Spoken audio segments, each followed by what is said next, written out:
You know, the purpose of a speech is to influence lives. And so today, I thought I would influence you by talking about dying, death, and success. And this will set the tone for today's program. You see, we're all going to die. We are all dying right now. And I know how long I've got to live. I have, in fact, 20,578 days left to live. I've decided that I'm going to die when I'm exactly 100.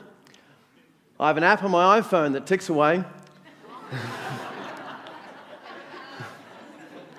It'll tick 18 off today. And when you look at this, and I look at it every single day, it puts things into perspective as to, what's going on in life. What are we actually doing today? What are we doing today to make a difference? What are we doing today to influence? What are we doing today to leave a legacy? And many of us today are not doing what we should be doing. So instead of talking about, actually going, I'd like to talk about the future of my 20,578 days and talk about what we could possibly be doing to really live a better life for all of us in this room. So as we look at the future, I like to follow a very simple model, and that is that if we want to change our results, let me see a show of hands. Who wants to change a result of any sort in their lives? Who wants to change a result? That's pretty much all of us. That could be a business result. That could be a weight or fitness result. It could be a financial result. It could be a relationship result. Anything at all. A result you'd like to change. Well, if you'd like to change that result, and this is all about catalysts for change today, then we first need to set some goals around what that result is going to be. And many of us, I presume, in this room have written goals, and that's one of the reasons you're here at TED today. And then after that, we need to say, okay, with the goals that I've set, with the result that I want, is the vehicle that I'm following actually going to enable me and help me to achieve that result? Whether that be a business vehicle, whether that be a job, whether that be, a trainer to help you lose the weight or get fit, whatever the vehicle is. And with this vehicle, I find a lot of people are not in their right vehicle. A few years ago, 7.5 actually, I owned a software company. And this software company is quite successful. But I realized it was the wrong vehicle when I did a wealth profile on myself. And I realized this is not my vehicle to get the results that I want. So I left that day. I kid you not, right? I was a 25% shareholder. I went to my partner and said, I'm out of here. He said, when? I said, today. He said, why? I said, because this vehicle will not help me achieve the result that I want to achieve. So after the vehicle, then comes some decisions. What decisions do we need to make in this room to achieve the result that we want to change? So we've got those days ticking away. For me, 20,578. How many days do you have left? We don't actually know, but are we living the life that we want to live in the time that we've got here? Because you can change if you decide to change. So make these decisions, and what happens next is we need to put those into action. What is it you want to do? You can do whatever you want. And if you want to go into business, it's so much easier these days, with the internet and outsourcing and globalization, so much easier than when I started businesses many, many years ago. But you've got to decide. You've got to look at those days and say they're ticking away. Another one today, 18 minutes for me today. Another one's gone, another one's gone, another one's gone. How are you living your life? So to do that, we need to go right back to the basics, I believe, and realize that most of us are in denial. I meet a lot of people. I'm on the board member of Entrepreneurs Organisation. I deal with accountants every single day of my life. That's my main business. I do business in 38 countries at the moment, and I find a lot of the people I meet who want to change a result are actually in denial with their head in the sands. And that's one of the first things we have to do, is get out of denial and realize that if we want that result over there, we need to maybe change our vehicle, not just our goals. We may need to change our job. We may need to change our business in its entirety to get the result that we want. So if we go right back to basics and say, what is success all about? What is success all about? When you look at success, and everyone's got their own version, I'd like to ask you a question. What is your version of success? Because The version of success that you decide will determine what you actually do. Because it's, okay, you want a bigger house, you want this, you want a better lifestyle or whatever it happens to be, and that's all great, but is that going to fulfill the ultimate destination of success? So, yell out some words, some key words that you might think would be your version of success. What are some key words that you might have? Time, lots of time, yeah? What else? Freedom, yeah, whatever that means. What else? Happiness, balance, what else? Sorry? Travel, lots of travel. What else is your version of success? Family time, career. It's going to be centered around these 6 areas. Work, career, family, time, health, and friends. Every time I ask that question, it comes around these areas here. So I'd like to talk to you about my version of success. And my version of success is doing what you want, when you want, with whom you want, in a manner you want. Total happiness. You do what you want, when you want, the people around you with whom you want, in a style or manner that you want to live. So let's break that down. First one, doing what you want. Are you doing what you want to do today? All right, that's 1 out of 4, right? The TED people are going, yeah, we want to be here today. I want to be here today, and that's what I wanted to do. But in your life, every single day, because you've got choices, if you go back to that simple formula of goals, vehicle, decisions, and actions to get the result, then you've got to change a few of those to get doing what you want to do. If you're not doing what you want to do every single day, then life's tough. It's very, very tough. Do you want to be reading a book? Do you want to be right now? Do you want to, and don't all leave, by the way, we've just gotten started, right? Do you want to be playing golf, playing tennis, fishing? What do you want to be doing today? Type of work that you do. What type of work do you want to do? Because remember, it's your life. And by the way, this is a very selfish formula. This is about what you want to do because it's no one else's life but yours. What do you want to be doing? And scope it out, write it out. If it's a business, write out your business life. What does it look like? May not look like that at the moment. If it's personal, write out your personal life. What does it need to look like? Doing what you want to do. Because you've got choices. And you choose to be here today. Next one is doing when you want it. When you want to do that. Remember, this is your life. It is your diary. It is your clock. No one else's. In business, and many of us in the room are in business, we let clients determine when we do things often. We let other team members determine when we do things. Why do we do that? It's not their diary. It's not their clock. You need to make a decision and gain control of your time as what you do with that. Because often people encroach on your time and they get you to do things that you just don't want to do on their schedule. But it's your life. I don't get that. But it's your choice. And you let people do that to you. And as we talk about people, with whom you want. Now this is the tricky one. Because some people around us are like energy vampires. They suck the life right out of you. That could be a customer.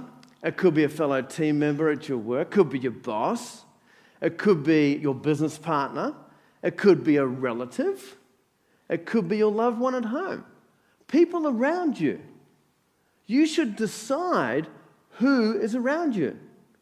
Because studies after studies have shown that the secret to happiness is not more things, it's more experiences and more interactions with quality people. So who's around you right now? Who's influencing you right now? What sort of people do you hang out with? You decide. You might need to unfriend a few of them. It's your choice. And some of the tough ones may be a business partner, maybe a life partner, maybe a family relative. And lastly, in a manner you want. What's your style? How do you want to be portrayed? What do you want to look like? You know, how do you want to drive? How do you want to travel? It's entirely up to you. You know, travel is cheap these days. And don't let anyone tell you that flying at the front of the plane doesn't get you there sooner. You arrive at least 2 minutes sooner. in a different style. But you go right back to your vehicle and say, okay, with the vehicle I've got, maybe that's a business or income vehicle of some sort, is that providing the amount of money I need and the amount of freedom and time I need to actually support the sort of lifestyle I want to lead in the manner that I want to lead? And if it's not, don't downplay your goals. Don't say, well, I'll just accept less. That's being in denial, that's accepting defeat. No, let's change the vehicle. Let's change our style. Let's change the way we want to do this. Because remember, those days are ticking away, and it's your life. No one else's life but yours. And you decide. You decide what vehicle you want to travel in. You decide what style you want to travel. You decide on whose clock. You decide with whom around you.